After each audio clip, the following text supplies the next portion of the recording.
ان کے لحاظ سے، اور یہ چاروں علامات جو ہیں یہ فعل کے ساتھ آتی ہیں. چونکہ ہم نے سبق نمبر 1 کا خلاصہ پڑھ لیا ہے تو ہم ڈائریکٹ سبق نمبر 2 پہ ہی جائیں گے. اب یہ جو چاروں علامتیں ہیں یا، تا اور حمزہ اور نون، یہ چاروں علامتیں فعل کے شروع میں آتی ہیں اور ان کی موجودگی میں کبھی زمانہ حال اور کبھی زمانہ مستقبل کا ترجمہ کیا جاتا ہے. یعنی یہ چاروں علامتیں ایک تو دو زمانوں کو ظاہر کرتی ہیں. کون سا؟ زمانہ حال اور زمانہ مستقبل. اور یہ چاروں علامتیں فعل کے شروع میں آتی ہیں.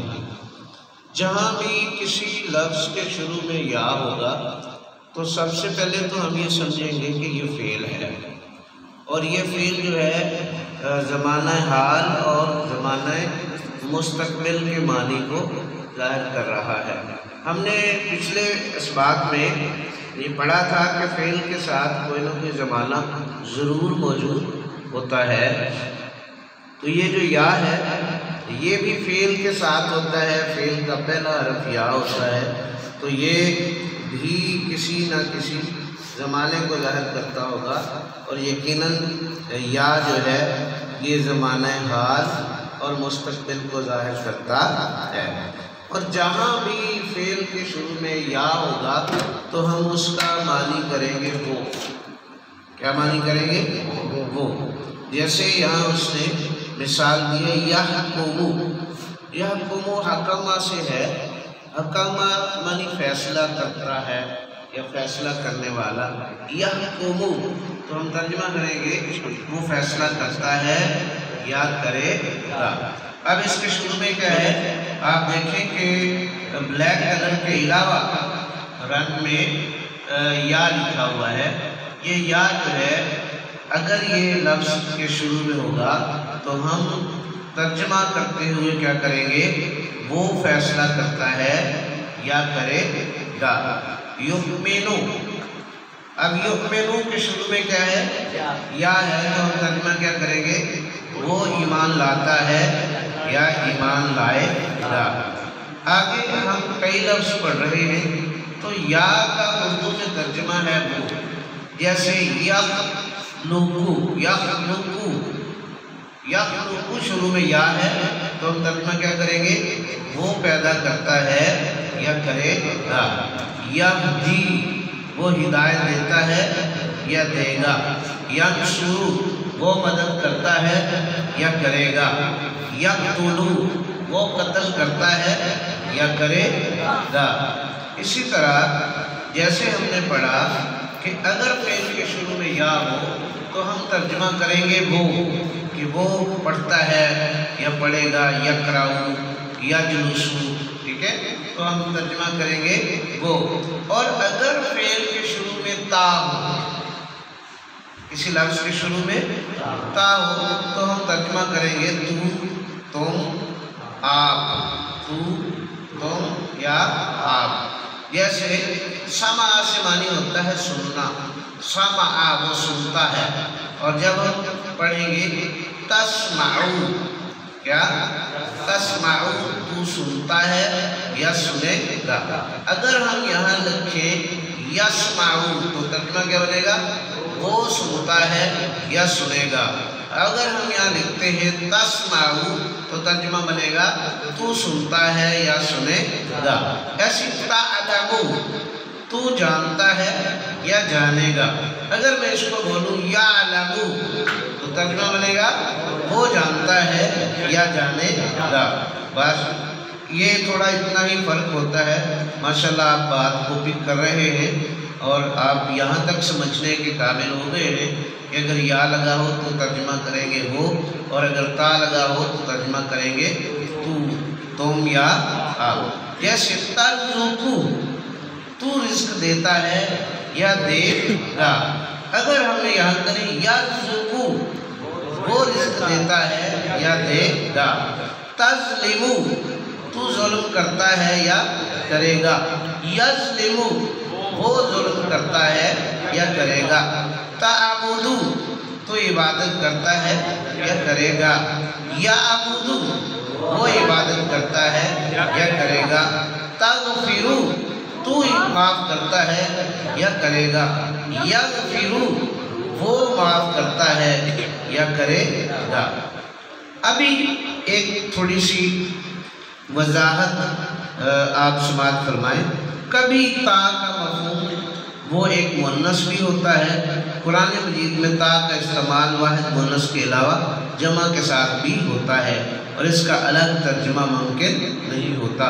بہرحال تا مؤنث کے لیے ہو یا مذکر کے لیے ہو، واحد کے لیے ہو یا جمع کے لیے ہو، تو معنی اس کا تو، تم یا آپ ہی ہوتا ہے۔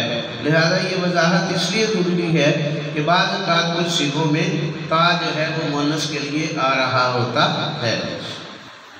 ایک اور اہم بات جو سمجھنے کے قابل ہے کہ کئی جگہوں پہ تا کا ترجمہ نہیں ہو رہا ہوتا، تا موجود ضرور ہوتی ہے لیکن اس کا ترجمہ نہیں ہو رہا ہوتا، وہ کسی فعل کو ظاہر نہیں کر رہی ہوتی، بلکہ وہ تا زائدہ کے معنی میں ہم اس کو بیان کرتے ہیں۔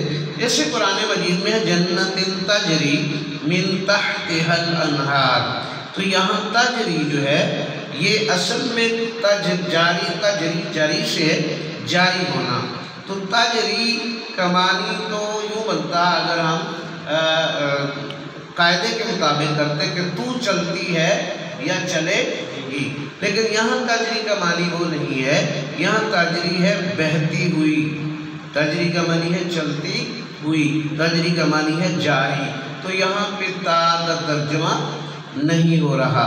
اسی طرح لا تدرکہ الابصار، یہاں بھی تا جو ہے وہ ترجمہ اس کا تا کا نہیں کیا جائے گا، یعنی بعض اوقات ایسا ہوتا ہے کہ تا لکھا تو ہوتا ہے لیکن اس کا ترجمہ ممکن نہیں ہوتا۔ جیسے وَاتَّقُوا يَوْمًا لَا تَجْزِي نَفْسٌ عَن نَفْسٍ شَيْئًا، ڈرو اس وقت سے، اس دن سے جس دن کسی چیز کا کوئی بدلہ نہیں ہوگا۔ یہاں بھی تجزی جزا سے ہے لیکن یہاں تا کا معنی نہیں کیا جائے گا، یہاں پہ تا زائدہ کے معنی میں ہی استعمال کیا جائے گا۔ جیسے حل تستوی الظلمات والنور، کیا تستوی برابر ہیں ظلمات اندھیرے والنور روشنیوں کے، تو یہاں بھی تستوی برابری کے معنی میں آ رہا ہے اور تا کا معنی نہیں کیا جائے گا۔ اگلی علامت ہے ہماری حمزہ کی، یہ بھی علامت جو ہے واحد مذکر و مؤنث دونوں کے لیے استعمال ہوتی ہے۔ جہاں بھی شروع میں حمزہ ہوگا تو ہم ترجمہ کریں گے میں، کیا ترجمہ کریں گے؟ میں۔ جیسے یا شروع میں تھا تو ہم نے ترجمہ کیا وہ، اور تا شروع میں تھا تو ہم نے ترجمہ کیا تم اور آپ، اور جب حمزہ شروع میں ہوگا تو ہم ترجمہ کریں گے میں، جب حمزہ شروع ہوگا تو ہم ترجمہ کریں گے میں۔ جیسے اقولو میں کہتا ہوں یا کہوں گا، اقولو میں کہتا ہوں یا کہوں گا۔ اب میں ذرا اس کو چینج کروں گا، یقولو، شاباش، وہ کہتا ہے یا کہے گا۔ پھر ہم اگر اس کا ترجمہ کریں تقولو، تو کہتا ہے یا کہے گا۔ جیسے یقولو، تقولو تو، اور اقولو میں، اعلم میں جانتا ہوں یا جانوں گا، یعلم وہ جانتا ہے یا جانے گا، تعلم تو جانتا ہے یا جانے گا۔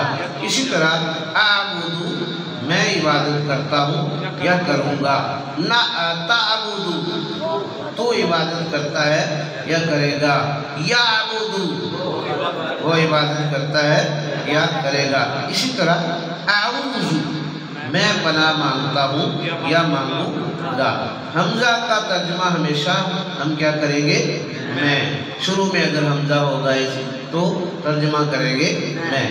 اسمعو میں سنتا ہوں یا سنوں گا۔ اور یاد رکھیے گا کہ یہ الفاظ جو ہم وکیبلری کے طور پہ ریپیٹ کر رہے ہیں یہ سارے الفاظ قرآن کے ہیں، اور آپ کی اطلاع کے لیے میں یہ بھی بیان کر لوں کہ قرآن مجید کے 100% الفاظ میں سے 20% الفاظ وہ ہیں جو عام طور پر استعمال ہوتے ہیں، عام طور پر بار بار استعمال ہو رہے ہوتے ہیں، ان میں حروف، ان میں ضمائر ہوتے ہیں، اور اس کے علاوہ 65% حروف الفاظ وہ ہیں قرآن کے اندر جو ہم اردو میں کسی نہ کسی صورت میں پڑھ چکے ہوتے ہیں، بس ہمیں ان کی پہچان کرنا مطلوب ہوتی ہے، اور 15% الفاظ ایسے ہیں قرآن میں جو ہماری زبان میں نہیں ہیں، ان کو ہمیں یاد کرنا پڑتا ہے۔ تو یہ الفاظ جو ہم اس میں مشق کے طور پر پڑھ رہے ہیں، یہ انہی 15% الفاظ میں سے الفاظ ہیں۔ آپ ان کو بغور دیکھیے، ان کے ترجمے کو ذہن نشین کرنے کی کوشش کیجیے تاکہ آپ کو قرآن کی وہ وکابلری بھی حاصل ہو جائے جو عام طور پر ہمارے استعمال میں نہیں آتی۔ اسمعو، ترجمہ بولیے گا۔ اغفرو، ابھی میں اس کو تھوڑا چینج کروں گا، یغفرو، سنتا ہے یا سنے گا، یغفرو، وہ بخشتا ہے یا بخشے گا، تغفرو، اخلقو، اجیبو، میں قبول کرتا ہوں یا کروں گا۔ تو یہاں تک ہم نے 3 علامات پڑھی ہیں، کون سی؟ یا، تا اور حمزہ۔ کبھی حمزہ ایسے بھی ہوتا ہے کہ ایک اسم کی نسبت دوسرے اسم میں صفت کے زیادہ ہونے پر دلالت کرتا ہے، یعنی 2 اسم اکٹھے ہوتے ہیں تو پہلے اسم کی نسبت دوسرے اسم کی صفت کو زیادہ کرنے کے لیے درمیان میں حمزہ کا استعمال کیا جاتا ہے، جیسے اس کی مثال ہم دیکھتے ہیں، اور یہ بڑا خوبصورت طریقہ کار ہے کسی صفت کو بیان کرنے کا۔ ربکم اعلم بما فی نفوسکم، ربکم، رب بھی اسم ہے، رب بھی تمہارا رب، اعلم، رب ہونے کے ناطے بہت زیادہ جانتا ہے۔ اعلم یہاں کیا ظاہر کر رہا ہے کہ بہت زیادہ جانتا ہے، یعنی عالم ہونے کی صفت ربکم ہونے کی صفت سے زیادہ ہے۔ اسی طرح اللہ اکبر، اللہ ہے اکبر، بہت بڑا ہے اللہ، یعنی اکبر کے سامنے جو حمزہ ہے وہ یہ پہلے اسم کی صفت سے دوسرے اسم کی صفت کو زیادہ کرنے کے لیے، بیان کرنے کے لیے حمزہ کا استعمال کیا گیا ہے۔ بعض اوقات حمزہ جب درمیان میں ہو تو پھر کیا کرتا ہے کہ پہلے اس اسم کی صفت سے دوسرے اسم کی صفت کو بڑھا کر بیان کرتا ہے، جیسے فمن ازلم ممن منع مساجد اللہ، فمن، اور جس نے بڑا ظلم کیا، ازلم بڑا ظلم کیا، ظلم کی انتہا، ممن منع مساجد اللہ، جس نے اللہ کی مسجدوں سے منع کیا، ٹھیک ہے۔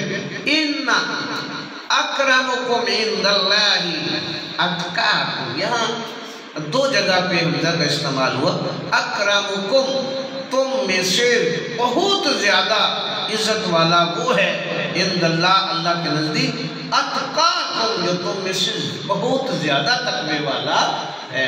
تو یہاں حمزہ جب درمیان میں آتا ہے یا شروع میں بھی یہ لفظ کیا آتا ہے تو وہ پہلے اسم کی صفت سے دوسرے اسم کی صفت کو بڑھا کر بیان کرنے کے لیے حمزہ کا استعمال ہوتا ہے۔ چوتھی علامت ہے ہمارے پاس نون، یہ علامت 2 یا 2 سے زیادہ مذکر و مؤنث کے لیے استعمال ہوتی ہے، یعنی کہ یہ جمع کے لیے عام طور پر استعمال ہوتی ہے، اور اس کا ترجمہ کیا جاتا ہے ہم، اس کا ترجمہ کیا کیا جاتا ہے ہم، جیسے نعبدو، ہم عبادت کرتے ہیں یا کریں گے، نغفرو، ہم معاف کرتے ہیں یا کریں گے، نسمعو، ہم سنتے ہیں یا سنیں گے۔ اسی طرح ننصرو، ہم مدد کرتے ہیں یا کریں گے، نقولو، ہم کہتے ہیں یا کہیں گے، نظلمو، ہم ظلم کرتے ہیں یا کریں گے۔ اور دیکھیے گا ہم ان الفاظ کے صیغوں کو تھوڑا تبدیل کر کے